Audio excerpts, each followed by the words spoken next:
The world said that he was a young man to have achieved so notable a success. And he was. But years have, really, little to do with a man's age. It is the use that a man makes of his years that ages him or keeps him young. This man knew that he was a man. He knew that manhood is not a matter of years. And knowing this, he had dreamed a man's dream. In the world he had found something to do, a man's work, and from his occupation he had gained knowledge. He had learned the value of ignorance and, behind the things that men have hung upon and piled about it, he had come to recognize religion. He knew both the dangers and the blessings of tradition. He had gained the heights that are fortified by temptation, and from those levels so far above the lowlands had looked out upon life. Death he knew as a fact, and through failure he had passed as through a smelting furnace. It is these things, I say, that count for more in life than years. So, although he was still young, the man was ready for success. He was in the fullness of his manhood strength. The tide of life, for him, was just reaching its height. I do not know just what it was in which the man achieved success.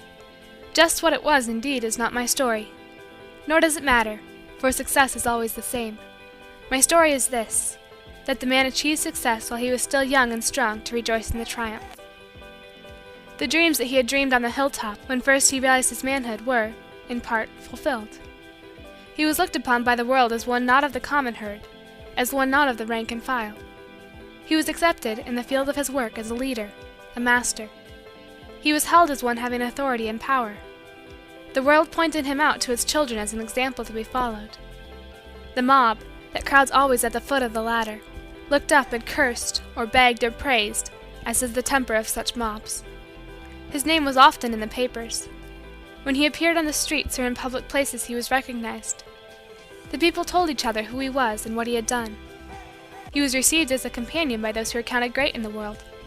Doors that were closed to the multitude and that had been closed to him were opened readily. Opportunities, offered only to the few, were presented. The golden streams of wealth flowed to his feet. By the foolish hangers-on of the world he was sought. He was offered praise and admiration. All that is called success, in short, was his.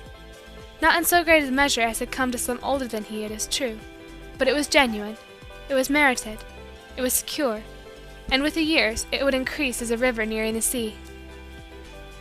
And the man, as he looked back to that day of his dreams, was glad with an honest gladness. As he looked back to the time when he had asked of the world only something to do, he was proud with a just pride. As he looked back upon the things out of which he had builded his success and saw how well he had builded, he was satisfied. But still, in his gladness and pride and satisfaction, there was a disappointment. In his dreams, when he had looked out upon the world as a conquering emperor, the man had seen only the deeds of valor, the exhibitions of courage, of heroism, of strength. He had seen only the victories, the honors.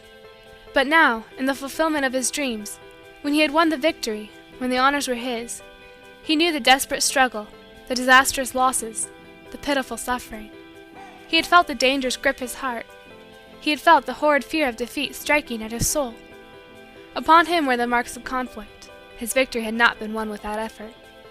Success had demanded a price, and he had paid. Perhaps no one but the man himself knew how great was the price he had paid. The man found also that success brought cares greater than he had ever known in the days of his struggle. Always there are cares that wait at the end of the battle and attend only upon the victor. Always there are responsibilities that come only when the victory is won, that are never seen in the heat of the conflict. Once let it be discovered that you have the strength and the willingness to carry burdens, and burdens will be heaped upon you until you stagger, fainting, under the load. Life has never yet bred a man who could shoulder the weight that the world insists that he take up in his success. And, when the man could not carry all the burden that the world brought, because his strength and endurance was only that of a mortal, the world cursed him, called him selfish, full of greed, heartless, an oppressor, caring nothing for the woes of others. Those who had offered no helping hand in the time of his need now clamored loudly for a large part of his strength. Those who had cared nothing for his life in the times of his hardships now insisted that he give the larger part of his life to them. Those who had held him back now demanded that he lift them up to a place beside him. Those who had shown him only indifference, coldness, contempt, now begged of him attention, friendship, honors, aid. And from all these things that attended his success the man found it impossible to escape. The cares, the burdens, the responsibilities that success forced him to take up rested heavily upon him.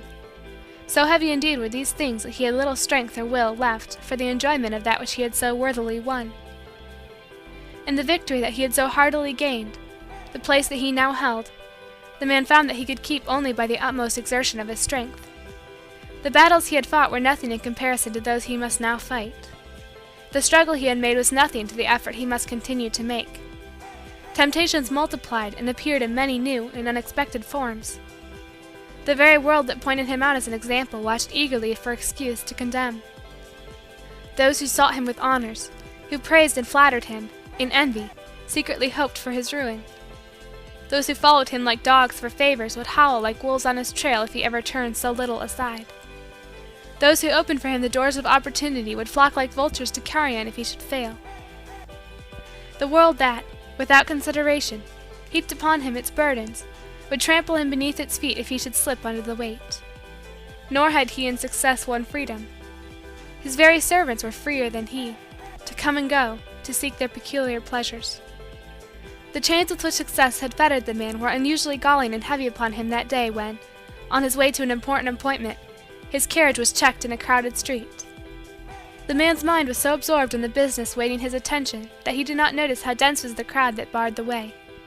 Impatiently, with overwrought nerves, he spoke sharply, commanding his man to drive on. The man begged pardon, but it was impossible. Impossible? Still more sharply. What's the matter?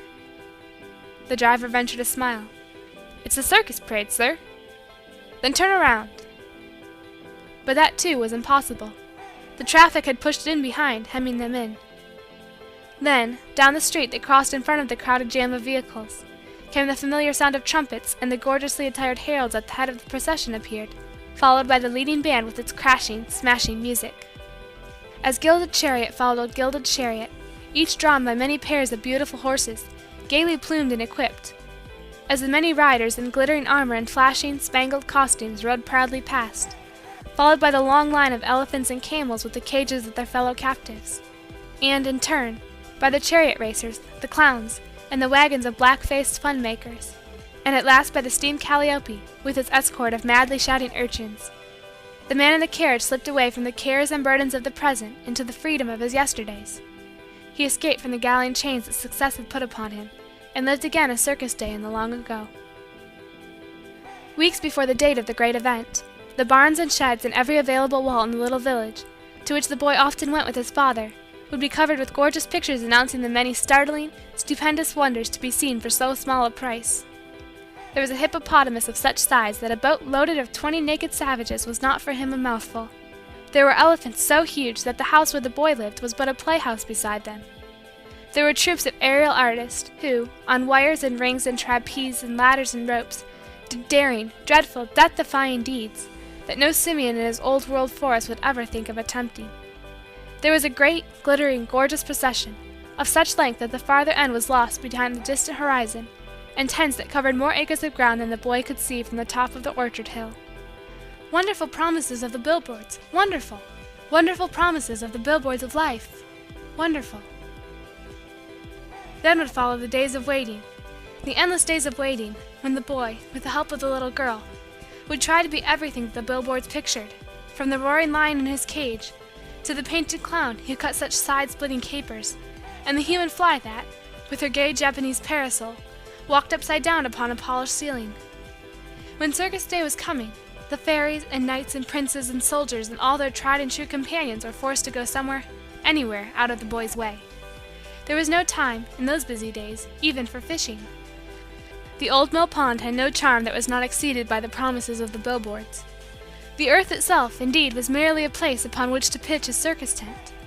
The charms of the little girl, even, were almost totally eclipsed by the captivating loveliness of those ladies who, in spangled tights of blue and pink and red, hung by their teeth at dizzy heights, bestrode glittering wheels upon slack wires, or were shot from cannon to soar, amid black smoke and lurid flame, like angels, far above the heads of the common people. There was no lying in bed to recall the third time the morning of that day, when at last it came. Scarcely had the sun peeped through the orchard on the hill, when the boy was up and at the window, anxiously looking to see if the sky was clear. Very early the start for town was made, For there is much on Circus Day that is not pictured on the billboard. That, of course, the boy knew. And, as they drove through the fresh-smelling fields, the boy would wonder if the long journey would ever come to an end, and would ask himself, with sinking heart, what if they had mistaken the day? What if something had happened that the circus could not materialize the promises of the billboards? What if the hippopotamus, the elephants, the beautiful ladies in spangles and tights, and all the other promises of the billboard should fail? And somewhere, deep within his being, the boy would feel a thrill of gladness that the little girl was so close beside him.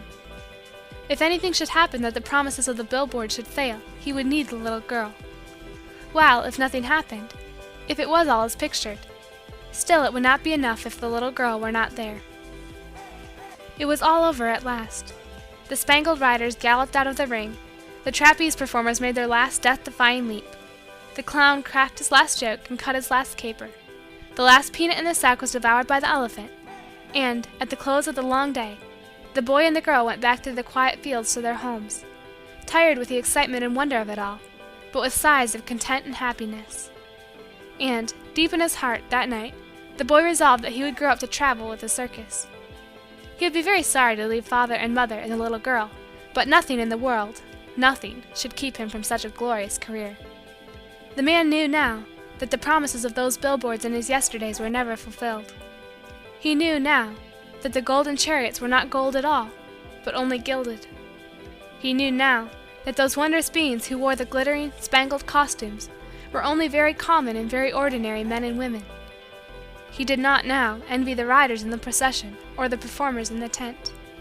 He knew that to have a place in the parade or to perform in the ring is to envy those whose applause you must win. The quiet of the old fields, the peaceful home under the orchard hill, the gentle companionship of the little girl, these were the things that in the man's life endured long after the glamour of the circus was gone. Through the Circus Day crowd the man was driven on to his appointment, but his man was not now occupied with the business that awaited him. His thoughts were not with the crowd that filled the streets. His heart was in his yesterdays. The music of the circus band, the sight of the parade that so stirred his memories of childhood, had awakened him with a hunger for the old home scenes. He longed to escape from success, to get away from the circus parade of life in which he found himself riding. He was weary of performing in the ring. He wanted to go home through the quiet fields. Perhaps amid the scenes of his yesterdays, he might find that which success had not brought. As quickly as he could make arrangements, he went. Of the woman's success, I cannot write here. My story has been poorly told indeed, if I have not made it clear that, for this woman who knows herself to be a woman, success was inseparable from love. For every woman who knows herself to be a woman, love and success are one. End of chapter 11.